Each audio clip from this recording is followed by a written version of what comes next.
Hello and welcome to The Thriller Zone. I'm your host, David Temple. On today's show, our special guest, Emilya Naymark, author of Behind the Lie.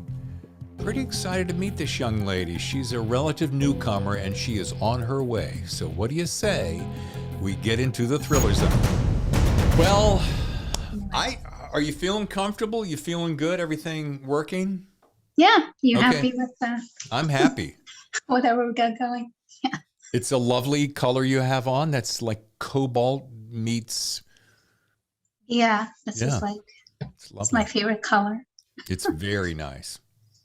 Well, welcome to the Thriller Zone. It's so nice to have you, Emilya. Thank you so much for having me. This is great. You know, I'm going to jump right into it. And we're talking about, of course, now with my super wide lens, I mean, I can go, look at this. You can just like.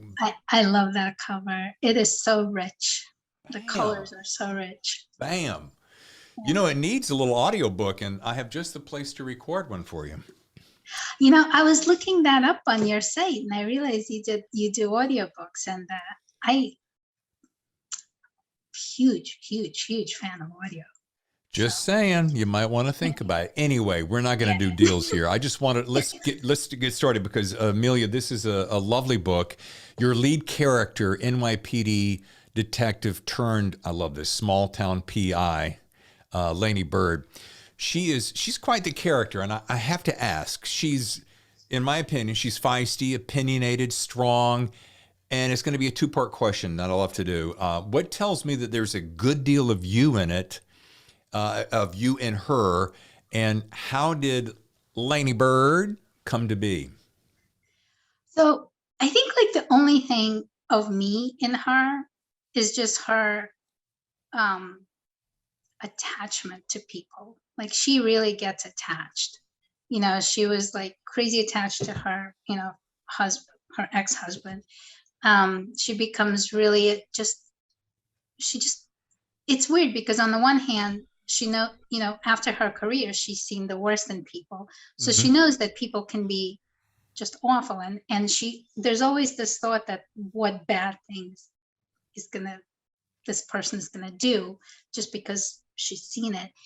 But on the other hand, she also just really wants everyone to be just great and wonderful. And she wants to be their best friend. And, which is not to say that she's like that all the time, but she picks like one person and she puts all of her, projections onto that person. And that maybe is the only way in which she is like me. But right. But in every other way, she's actually not like me. So I had to be very careful because I would write about her and I would think, all right, well, I would do this, but she's like not me. So what would she do? She kind of does a lot of the things in the opposite of what I would do. She's not shy. She's not, afraid of anything. She just kind of barrels along and, So it's your alter ego. She's my alter ego. Yeah. Perfect. Yeah. You're going to have to excuse my dog. This is usually we send him off to a daycare, but today he's decided to make sure that everyone knows he's here. That's why I asked for there to be no deliveries today. Yeah. Because my dog would have been right about now, would have been like, ah! He would have been like jumping at the door right now. Well, thank you for your patience. Yeah. Here's another thing, Emilya, that I really liked. You have a great way to create a real sense of space and of place. I mean, the town of Sylvan feels at one time so familiar, and I asked myself, why does it feel so familiar? And I said, I think it's because it reminds me of, it's like a cross between where I grew up, a little town I grew up in called Lynchburg, Virginia, and I know.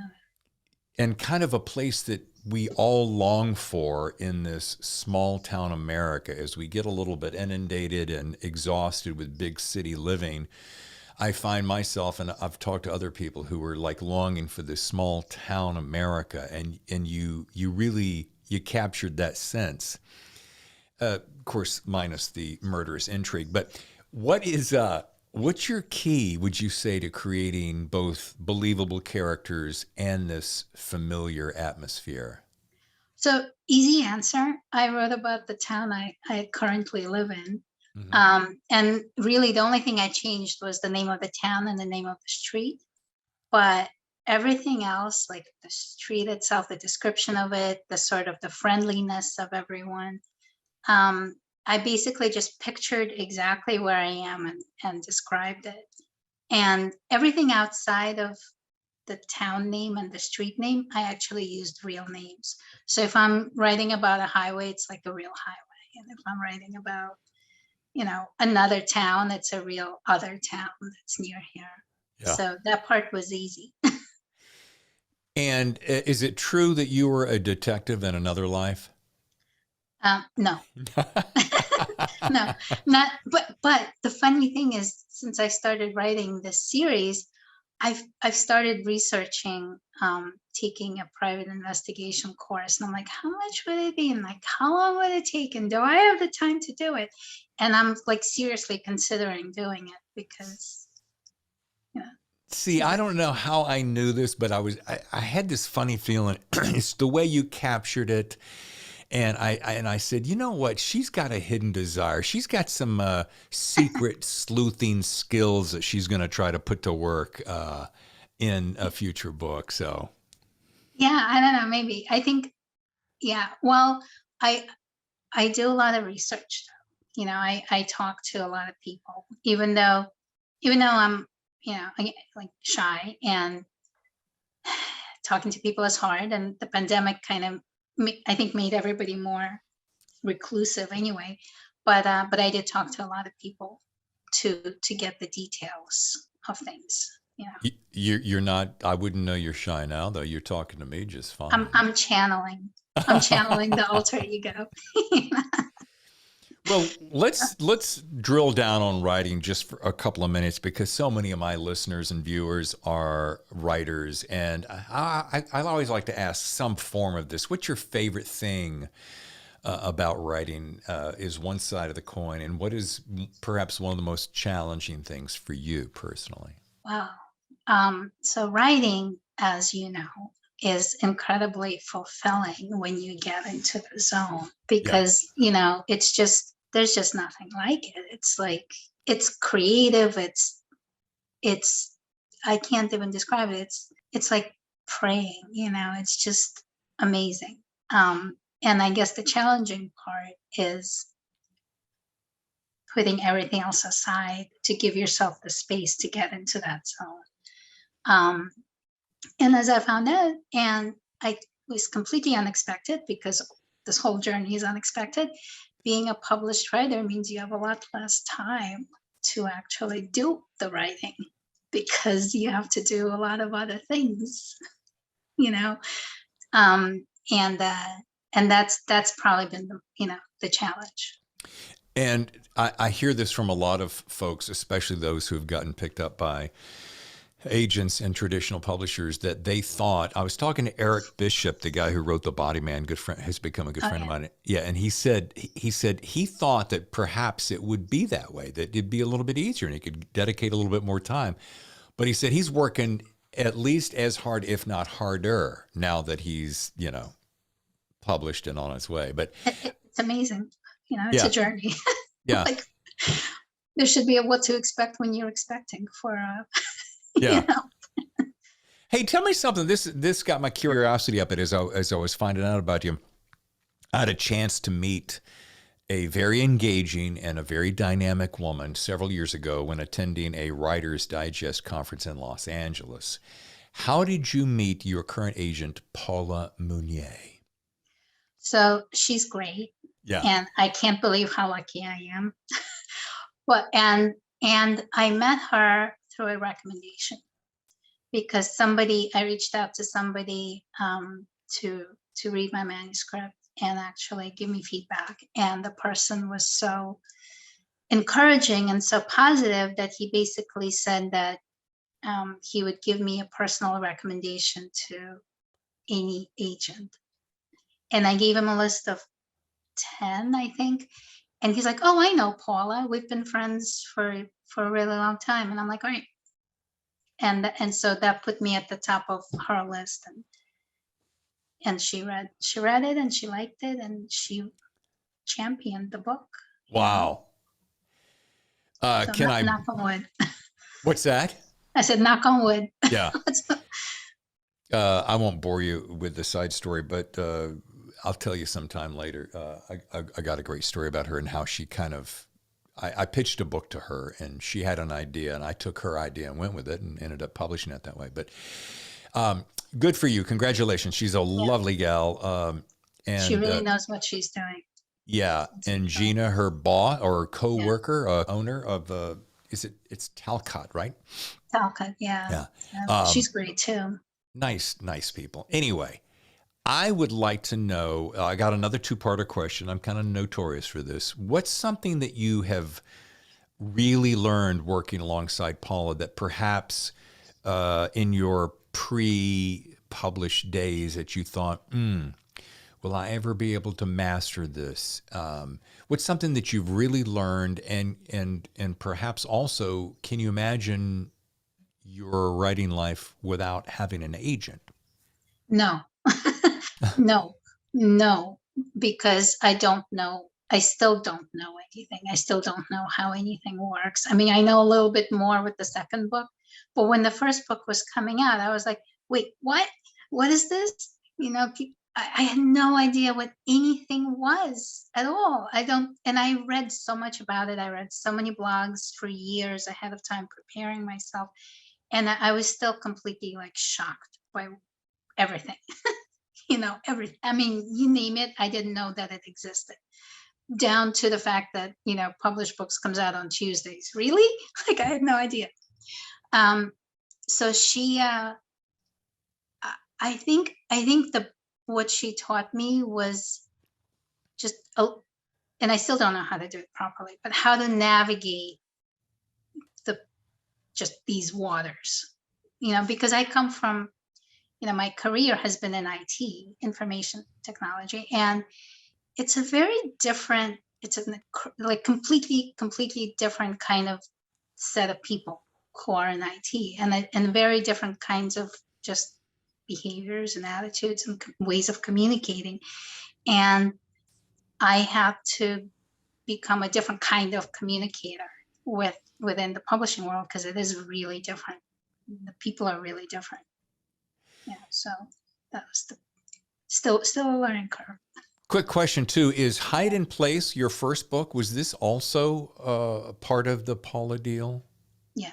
Okay. Mm-hmm. Yeah, no, Hide in Place was the one that she read. Yeah. So basically, you're 2 books in and you're brand new to this and you get discovered pretty quick. I mean, you have a little bit of a Cinderella story here when you think about it, right? I guess. I mean, it feels wonderful, but it's still a continuing journey. But I mean, I was listening to another one of your guests, and she said, overnight success after like 13 years, right? So I think she said something like that. Was it Wanda Morris? Yeah. Lovely gal. Yeah, and I thought that was like, yeah, because it's not the first. This is not the first novels I've written. They're just the first ones that were good enough. But I wrote like 5 novels before this. Oh, wow. Just like sitting somewhere and nobody will ever see. So, well, maybe Paula has plans for those 5 sitting around gathering dust. Wow. Yeah. We'll see. Wasn't Wanda marvelous? She had such a great story, not to belabor that, but to say I think it was 13 years and she was just ready to toss it all in. And she said, you know what? I'm going to give it one more go. And look at her. She's off to the races. Yeah. Yeah. It's always very inspiring to hear that. Yeah. And I hope, whoever's listening to this, who's on their 5th novel, will realize that, the 5th one can be the one. Yeah. Well, I'm working on my 10th, and I think it's about time I get off my ass and submit some of my work out there. So I think that's in my plans for this year. Let's talk about some of your reviews. I mean, would you bear with me one quick second? I Sure, mean, look at this. of course. Publishers Weekly says Naymark hits the rhythms of small town life perfectly. See, I told you. And maintains tension by alternating perspectives. Now, this was one of my favorite things about this book. Tell us why you went with this alternating perspective. Because I feel that sometimes that's the best way. It's the best way to tell a story, because I was thinking in the first one is also two perspectives, because my detective is not going to know everything, Right. but the other person is going to know parts of the story that the detective doesn't know, and the detective knows stuff that the other person doesn't know. So when you put the two together, it forms the suspense and the Sure. tension of the story. And if you are going to have multiple POVs, that's the reason to do it, because that's the only way to tell the story. Here's another one. New York Journal of Books says heaps, not just spoonfuls, heaps of praise to Naymark, a captivating story, and perhaps my favorite, in which I use this in some publicity for your upcoming show. USA Today bestselling author of Her Perfect Life, Hank Ryan, says devastating, immersive, and still somehow redemptive.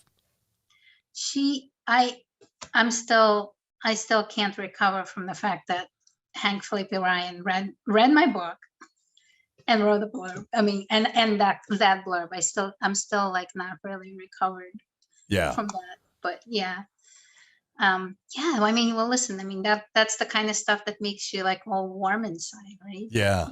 So, Well, I had a chance to nice meet, to hear her speak at Thriller Fest 2019. Insert plug here. And man, she was captivating, great insights on the business, and just a lovely gal. Oh, so you were at Thriller Fest in 2019? Yeah, were you there? I was there. That was my first Thriller Fest. I didn't see you. Yeah, I know. Imagine that. I was like hiding. Yeah, that was my first one too, and it was a little daunting at first, but man, I made so many quick and fast friends there. Yeah. One of the things I love about this community, and we've said this before, is how welcoming and how kind and giving this community is. It's amazing. Yeah. It's amazing. You know, I'm still. I mean, it's great. That's one of the best things about it, really, about being a writer, is the people you meet. Yeah. And the cool thing is that, unlike, I don't know about other professions, I've only had two professions at this point, but writers are they're smart and they're funny and they're clever. So that just kind of comes with the territory, I think, so that's part of it, what makes it so good, Smart, funny, and clever. Yeah. Before we get to our rapid fire questions, one of the favorite parts of this show, I have to ask another two-part question. What is in store for Laney Bird? Because I mean, you got Hide and Place, you got Behind the Lie. So what's going to be next for Little Miss Bird? Well, I mean, from your lips to God's ears, hopefully she's in for another adventure. I have been, researching and taking notes and writing that here and there, and Alfie's got to come back too. I mean, come on. Yeah, I mean, they still have some stuff that they need to finish before they're done. They got some issues to work out. Yeah. She's still got stuff. She's in the middle of her journey. She's not done. And here's that second part. Do you have any plans to branch out beyond Miss Bird and her life in Sylvan? Always. I have ideas, and it's just, like I said, it's just a matter of kind of sitting down, and I want to keep doing this for as long as anybody's interested. I want to keep doing it. Any ideas from Miss Munier, what might be in store? I mean, you're probably sitting around her office over a cup of coffee or tea, throwing ideas around. Does she have any that she goes, oh, how about that one? So I mean, interestingly enough, I am actually about to have that kind of conversation with her. So I'll let you know how that goes. And please tell her I said hello. I don't know if she remembers me, but she made quite an impact on me there at the conference. All right. Have you heard about my rapid fire questions? I have, yeah. It is time for rapid fire questions. Number one, it's really easy, and we're going to rely on some of what we've already talked about. You're a brand new detective there in your small town in Hudson Valley. We'll call it Hudson Town. And you get to have anyone in the world as your sidekick, your deputy, if you will. Who would that be and why? Oh my goodness. Anyone in the You world. literally pulled a deer in the headlight look, didn't you? Anybody in the world, like it could be a fictional character or it has to be like a real human being. You're the guest. You get to do whatever you want, but you're going to be a detective in Hudson Valley, and you get to have anybody as your sidekick. I want Benedict Cumberbatch as Sherlock. I want him. Can I have him? Why do I think there's some alternate motives there? He's really good. he always figured it out, no matter how bizarre. So I want him. Will he mind that you're married? Well, will he mind? Yeah. No, he won't. My husband, he might be like, but I'm sure they could sit down and have a chat. They could have a chat. All right, here's question number 2. You and your husband have left the kids with family and have finally booked that dream vacation you've been dreaming of on a spectacular remote island. We'll call it in the South Pacific. So that's the good news. The bad news is a rare hurricane has rolled in and taken out the electricity and any hope of fresh food being delivered anytime soon. However, what are you super glad that you thought about well ahead of your trip and brought plenty of with you? Like to eat? Anything. You're stranded. There's no electricity. Forget about the food. That's too confusing. And you're just glad that you brought blank with you. Well, how long am I stranded for? Indefinitely. Oh my goodness. Don't be too literal. It's just playtime. I know books. Okay. Like I brought my books. I brought 10 books. And they're from the library, but the libraries don't charge a late fee anymore, so that's okay. All right, and question number 3, you have the extremely rare opportunity to have 2 people, another one of these, who are going to come over to your home and collaborate with you in your fabulous visual arts studio on a new work that's going to premiere at the MoMA in Manhattan next summer. Oh my God. Who are those 2 people, living or dead, and why did you choose them to help work with you in your fabulous studio, collaborating with this magnificent other side of you that people don't know about? Oh my God. Yeah. Living or dead. I mean, yeah. Make it interesting. Wow. I hope you edit all this thinking time that I'm going to be going through. No, that's part of the magic, young lady. Okay. Part of the magic. Van Gogh? Van Gogh? No, because not Van Gogh. Okay, all right. Let's go with Kandinsky. Okay. Because at least we can speak the same language. Yes. And Dali. Salvador Dali. Oh, Salvador Dali. Yes, because he was crazy, and I love how crazy he was. I just love it. He was certifiably insane, wasn't he? Yeah, the 2 of them. That's it. I'm in heaven. You know what? Not only was he insane, but I think what people who just know like the floating clock, they don't realize how funny he was. He was like really, really clever with the stuff he did. Very funny. So him. Awesome. Great answer. Well, see, that was not hard. Nobody got hurt there, did they? No, that was great. Thank you. To learn more about this wonderful writer of crime and suspense, visit emilynaymark.com/author. And the reason I say that is because I originally went to emilynaymark.com and it took me to your UX design website. Yeah. So So don't forget the / author, folks. it is Emilya, so it's Emily with an A after it. So just, Yes. but you know what? People who will put my last name in, they're gonna. There's not that many people with this name. There's nobody else with this name, so it's gonna do it for you. That's really kind of cool when you think about it. You're the only person with that name. I think I am. Yeah, I think I might be. Yeah, I encourage you not to go look up David Temple because the very first one I think comes up as a serial killer. Not me. It's not. That's great. And the other is a guitar player. Also not me. Oh. Interesting. Yeah. Emilya, thank you so much for joining us on the Thriller Zone. You've been delightful. Thank you so much for having me. This was great. By the way, I wanted to say to you, thank you for the way that you shared on Instagram. You did a little something that I haven't been able to get anyone to do, and that was you built this great little post. It was engaging. It said, hey, come here and do this because David does this, and then here's some links and hashtags. So somebody's been definitely, you've been doing your homework on that because it was like perfect. You got some great traffic, and I really appreciate it. Oh, I did. Okay, good. Well, to tell you the truth, that is kind of what I do for a living a little bit. It's just really hard for me to always remember to do it for myself. It was perfect. I want to take a screen grab of it and say to people, in case you want to know how to do it, that's how to do it. Oh, okay, great.